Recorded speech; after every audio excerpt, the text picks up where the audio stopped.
It's all fresh drinking water. It's the 26th of May, 2011. 2012. And this is Connecticut. Look at me. You look really silly when you look away. That's Karen. She's all wet because we've been working outside. That's JT. He's all wet because we've been working outside. He's 13. He's going to graduate from 8th grade next week. Middle school. Oh, middle school.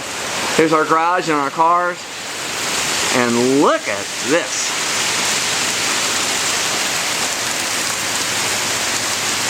The water was just pouring off the roof. We had to make a decision. I've got a feeling we're going to lose power here very shortly because it's very windy out here. But we improvised and came up with this solution because the water was pouring down the side of our house. Look at that. If that isn't incredible, I don't know what is. I don't know what the rate, but that's got to be a gallon a second, right? Something like that. Half a gallon a second? Ridiculous.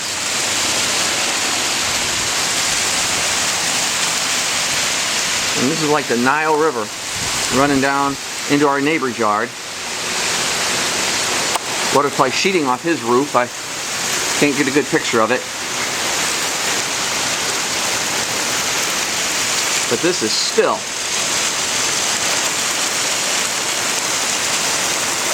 just going like Niagara Falls. Niagara Falls.